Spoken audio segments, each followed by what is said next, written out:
સમસ્ત વૈષ્ણવ સંપ્રદાય દ્વારા તાજેતરમાં જ રિલીઝ થયેલી ફિલ્મ મહારાજનો વિરોધ હજુ પણ યથાવત રહેવા પામ્યો છે। ત્યારે પાલ ખાતેના સંજીવ કુમાર ઓડિટોરિયમમાં મંગળવારે યોજેલા નાટકના શો સમયે મહારાજ ફિલ્મનો વિરોધ મૌન પાડી કરવામાં આવ્યો હતો। તેની પર આપણે નજર કરીએ। તાજેતરમાં જ મહારાજ ફિલ્મ નેટફ્લિક્સ પર રિલીઝ થયું છે।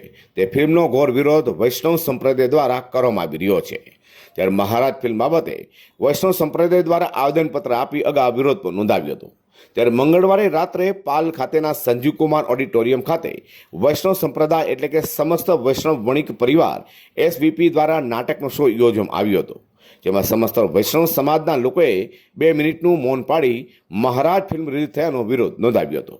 તેમણે વધુમાં જણાવ્યું હતું કે આ ફિલ્મ ધાર્મિક દ્રષ્ટિએ ખૂબ જ હીન કૃત્ય છે, જેથી ફિલ્મનો વિરોધ અમે કરતા જ રહીશું। દક્ષેશ ચંદ્રકાંત શાહ। દક્ષેશભાઈ, સંજીવ કુમાર ઓડિટોરિયમની અંદર આપણે શા માટે ઉપસ્થિત થયા છે? અમારું અત્યારે દર વર્ષે ચાલતા કલ્ચરલ પ્રમાણે ડ્રામાનું આયોજન છે। મુંબઈથી ડ્રામા કંપની ડ્રામા લાવે તેમાં અમે ડ્રામાના શો બુક કરીએ છીએ, એના માટે અમે સૌ ભેગા થયા છે।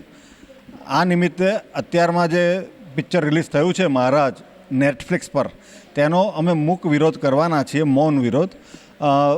ભૂતકાળમાં બ્રિટિશ સલ્તનત સમયે બ્રિટિશ રાજમાં બ્રિટિશ જજ દ્વારા સનાતન હિન્દુ ધર્મના કોઈપણ સંપ્રદાયને લગતા કોઈપણ ચુકાદા એમને આપ્યા હોય તેને માન્ય ગણીને કોઈ આજના રાઇટર એને કથાના સ્વરૂપમાં લખે અને આપણા સનાતન હિન્દુ ધર્મના કોઈપણ સંપ્રદાય પર છાંટા ઉડાડે તો કોઈપણ સંજોગોમાં ચલાવી લેવામાં નહીં આવે।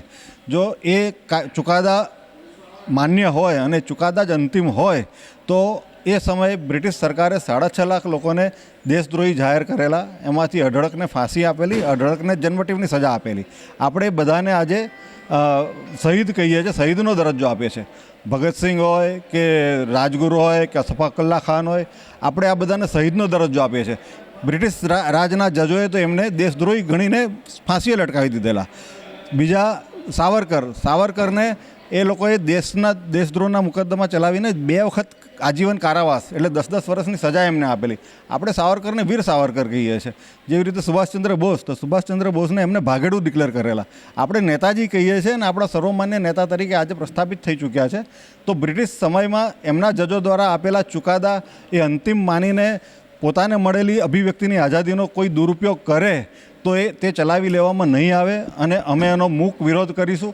અમે વૈષ્ણવ સંપ્રદાય જોડે જોડાયેલા છે, અમે કોઈ હિંસક પ્રતિકાર કરી શકીએ એમ છીએ નહીં। અમને એવા સંસ્કાર આપવામાં આવ્યા નથી અમારા ઘરમાંથી કે અમારા ધર્મગુરુઓ દ્વારા, એટલે અમે મૂક વિરોધ કરીશું। અત્યારે એક ડ્રામા કંપની ડ્રામા લઈને આવી છે, તો અમે પણ એમને રિક્વેસ્ટ કરશું કે ભવિષ્યમાં કોઈપણ સંપ્રદાયને લગતા કોઈપણ પુસ્તક પર બનતા ડ્રામાનો આપ સૌ ઉપયોગ તમને મળેલી અભિવ્યક્તિની આઝાદીને લઈને નહીં કરો તો અમને પણ એ આઝાદી મળી છે કે અમે એનો વિરોધ કરી શકીએ છીએ। માત્ર અભિવ્યક્તિની આઝાદી એક વન સાઇડેડ હોતી નથી।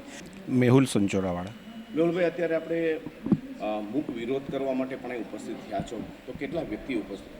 અહીંયા આશરે 750 થી 800 જણ સંજીવ કુમાર ઓડિટોરિયમ ખાતે ઉપસ્થિત થયા છે અને ખરેખર અમારા વૈષ્ણવ સમાજમાં લોકોની ખૂબ જ લાગણી દુભાઈ છે। અને આજે એક રાઇટર છે તે હવે એના પગ નીચે થોડો રેલો આવ્યો છે અને લોકો વિરોધ કરી રહ્યા છે, તો હવે વલ્લભકુળના જ અમારા બધા જે આચાર્યશ્રીઓ છે એમને હાથો બનાવી, જે અત્યારે અહીં છે પણ નહીં, એ લોકો વૈકુંઠધામ લઈ ગયા છે, એમનું નામ લઈને એમનો હાથો બનાવીને હવે અપપ્રચાર કરી રહ્યા છે, એનો પણ અમે વિરોધ કરીએ। આ સમયે સમસ્ત વૈષ્ણવ વણિક પરિવાર SVPના પ્રમુખ દક્ષેશભાઈ શાહ, પ્રેમલભાઈ ગાંધી, કમિટી મેમ્બરો પ્રણવભાઈ મહેતા, મેહુલભાઈ સંચોડાવાળા, શાદુલભાઈ, મનીષભાઈ, દર્શનભાઈ મહેતા વગેરે કમિટી મેમ્બરો હાજર રહ્યા હતા અને મહારાજ ફિલ્મનો વિરોધ મૌન પાડી નોંધાવ્યો હતો। Bureau report G10 news.